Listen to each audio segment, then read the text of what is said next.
जब भी किसी बंदे का बैरून मुल्क जाने के लिए वीज़ा आता है, वो वीज़ा एम्प्लॉयमेंट हो या आज़ाद हो, वो दुनिया के किसी भी मुल्क में जा रहा हो, वीज़ा आने के बाद सबसे पहला काम होता है कि उसने उसका प्रोटेक्टर करवाना होता है। आज की वीडियो में मैं प्रोटेक्टर के मतलब वो तमाम मालूमात फराहम करूँगा जो आज से पहले शायद आपको नहीं पता हों। प्रोटेक्टर कैसे होता है, इसके लिए कौन कौन से डॉक्यूमेंट चाहिए होते हैं, प्रोटेक्टर करवाना क्यों ज़रूरी है और प्रोटेक्टर करवाने के क्या क्या फ़ायदे हैं, प्रोटेक्टर की फ़ीस कितनी है और कैसे अदा करनी है, इस पर बात करेंगे। वीडियो को एंड तक देखें और इसके बाद आपको अंदाज़ा होगा कि जो इन्फॉर्मेशन मैं आपको देने जा रहा हूं या जो इन्फॉर्मेशन मैं आपको प्रोवाइड करूंगा आज से पहले इस तरह इतनी डिटेल से किसी ने आपको नहीं बताया होगा। अस्सलामुअलैकुम, मैं हूं आमीन और आप देख रहे हैं मेरा यूट्यूब चैनल लर्न विद मियां। नए आने वाले दोस्तों से दरख्वास्त है कि चैनल को सब्सक्राइब कर लें, बेल आइकॉन को प्रेस कर लें ताकि आने वाली तमाम वीडियोस के नोटिफिकेशन आप तक पहुंच सके। सबसे पहले बात करते हैं कि प्रोटेक्टर के लिए कौन कौन से डॉक्यूमेंट चाहिए। सबसे पहले आपका ओरिजिनल पासपोर्ट, ओरिजिनल शनाख्ती कार्ड, आपका ओरिजिनल वीज़ा, एग्रीमेंट की कॉपी या ऑफ़र लेटर की कॉपी जो आपको वहाँ से मौसूल हुई थी, 2 अदद फ़ोटोग्राफ, इंश्योरेंस के लिए अपने वालिदैन में से किसी एक के शनाख्ती कार्ड की कॉपी, अगर आप शादीशुदा हैं तो आप अपनी वाइफ की कॉपी साथ लेके जाएंगे। इसके साथ आपको अपने बैंक की डिटेल प्रोवाइड करनी है, अपने एक चेक की कॉपी आपने साथ लेके जानी है। इसके बाद बात करते हैं जी प्रोटेक्टर की फ़ीस कितनी है, लेकिन इससे पहले मैं आपको बताता जाऊं कि प्रोटेक्टर कैसे होता है। जितने भी आप मैंने डॉक्यूमेंट बताए हैं इनकी आपने 2 कॉपी सेट करवा लेने हैं और प्रोटेक्टर ऑफिस चले जाना है। जब आप प्रोटेक्टर ऑफिस जाएंगे तो आपने वहां काउंटर पे अपने ये ओरिजिनल डॉक्यूमेंट देने हैं। पहले वो चेक करेंगे, वेरीफाई करेंगे आपका वीज़ा और आपका पासपोर्ट। उसके बाद आपको ये वापस कर देंगे और साथ आपको बैंक चलान फॉर्म देंगे और एक इंश्योरेंस का फॉर्म देंगे कि आप ये फिल करके तो दोबारा केस लेके आएँ। अब जो आपको फॉर्म मिलेंगे तो उस पे आपने एक इंश्योरेंस का फॉर्म होता है जिसके ऊपर आपने अपना नाम, अपने वालिद का नाम, अपना पासपोर्ट नंबर, अपना शनाख्ती कार्ड नंबर लिखना है और दूसरे उसके हिस्से में आपने जिसके नाम इंश्योरेंस करवानी है उसकी डिटेल लिखनी है, उसका नाम, उसका आपके साथ क्या रिलेशन है, उसका शनाख्ती कार्ड नंबर और एड्रेस लिखना है। वो फॉर्म मुकम्मल होने के बाद अपने डॉक्यूमेंट्स की कॉपी का एक सेट उसके साथ आप स्टेपलर कर देंगे, आपका इंश्योरेंस का केस रेडी हो गया।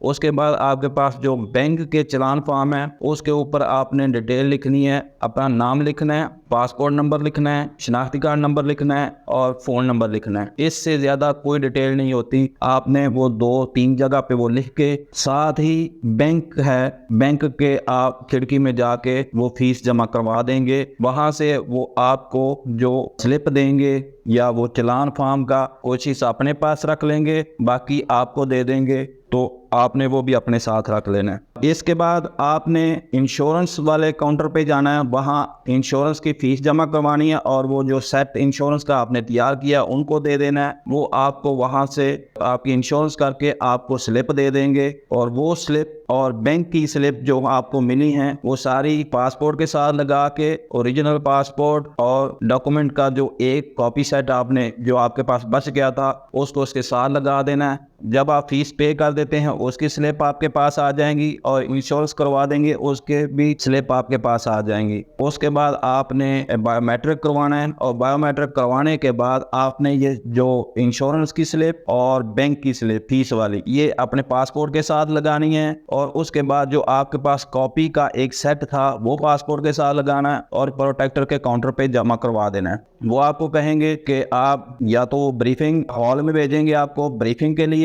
या आपको कहेंगे कि आप वेट करें। 1 घंटे के बाद वो आपको केस प्रोटेक्टर करके वापस दे देंगे। इतना टाइम लगता है प्रोटेक्टर के लिए, और लोग बहुत ज़्यादा परेशान होते हैं, टेंशन लेते हैं कि पता नहीं हमारा क्या बनेगा। इसके लिए वो मुख्तलिफ एजेंट से रब्ता करते हैं, उनको भी एक्स्ट्रा पैसे देते हैं, और सिर्फ ये काम करना होता है कि आपने प्रोटेक्टर के लिए 3 फॉर्म फिल करने हैं और कॉपियों के सेट साथ लगा के तो दे देने हैं। इतना आसान तरीका है कि आपको 2-3 घंटे में प्रोटेक्टर होके केस मिल जाता है। अब बात करते हैं प्रोटेक्टर की फ़ीस कितनी है। तो इसकी टोटल फीस है 9,200 रुपया। 4,000 जो है वो OPF की फ़ीस है, 2500 आपकी इंश्योरेंस फीस हो गई, 2500 आपकी रजिस्ट्रेशन फ़ीस हो गई, 200 OEC मतलब ओवरसीज एम्प्लॉयमेंट कॉर्पोरेशन। ये टोटल आपसे जो चार्ज होता है वो होता है 9,200। अब बात कर लेते हैं जी प्रोटेक्टर क्यों ज़रूरी है। तो आप दुनिया में कहीं भी जाते हैं, किसी भी कोने में जाते हैं काम करने के लिए, जॉब करने के लिए, तो जो गवर्नमेंट ऑफ पाकिस्तान के पास जो रिकॉर्ड होता है कि हमारे इतने लोग इस मुल्क में काम कर रहे हैं, इतने इस मुल्क में काम कर रहे हैं, इतने इस साल गए, इतने इस महीने गए, ये जो जितना भी रिकॉर्ड गवर्नमेंट के पास होता है वो यहाँ से वो रिकॉर्ड हासिल करते हैं। जो प्रोटेक्टर ऑफिस है ये गवर्नमेंट का एक इदारा है, तो पूरी डिटेल इनके पास होती है कि हमारा कौन कौन से मुल्क में कितने कितने लोग काम कर रहे हैं। इसके बाद हम बात कर लेते हैं कि इसके बेनिफिट क्या हैं, क्या फ़ायदे हैं इसके प्रोटेक्टर करवाने के। सबसे पहले हम बात करते हैं OPF, जो हम फीस जमा करवाते हैं OPF की, तो वो जब भी आप बाहर जाते हैं, किसी दुनिया में किसी भी मुल्क में काम के लिए जाते हैं, तो अगर अल्लाह ना करे वहाँ को हादसा हो जाता है या कोई ऐसी चीज़ हो जाती है, मतलब आप डेथ हो सकती है, आपका कोई एक्सीडेंट हो सकता है जिसके सिलसिले में आप डिसेबल हो जाते हैं, ये इदारा आपकी फैमिली को सपोर्ट करता है, और कम से कम डेथ की सूरत में 4 लाख और डिसेबल होने की सूरत में 3 लाख तक जो है ना आपकी फैमिली को सपोर्ट करता है। उसके बाद हम बात करते हैं दूसरे फ़ायदे की तरफ। तो जाहिर है लोग बाहर जाते हैं तो ज़िंदगी का कोई पता नहीं होता, इंसान किस वक्त उसके साथ क्या हादसा पेश आ जाए, तो इस सूरत में आपकी फैमिली को 10 लाख तक जो है ना वो पेमेंट की जाती है, सपोर्ट की जाती है, कवर अप दिया जाता है इंश्योरेंस के बदले में। तो ये 5 साल के लिए वैलिड होती है। 5 साल के बाद आप रिन्यू भी करवा सकते हैं। प्रोटेक्टर होने के बाद आपका ट्रैवल होने के 5 साल तक ये वैलिड होती है। अगर डिसेबल को बंदा हो जाता है तो उसको 5 लाख उसकी फैमिली को सपोर्ट की जाती है। इसीलिए वो साथ इंश्योरेंस करते वक्त आपके वालिदैन में से वालिद या वालदा, और अगर आप शादीशुदा हैं तो आपके वाइफ की शनाख्ती कार्ड की कॉपी साथ लगाते हैं, ताकि अगर कोई ऐसा वाकया हो तो वो क्लेम कर सकते हैं। उम्मीद है ये वीडियो आपके लिए मुफीद साबित हुई होगी।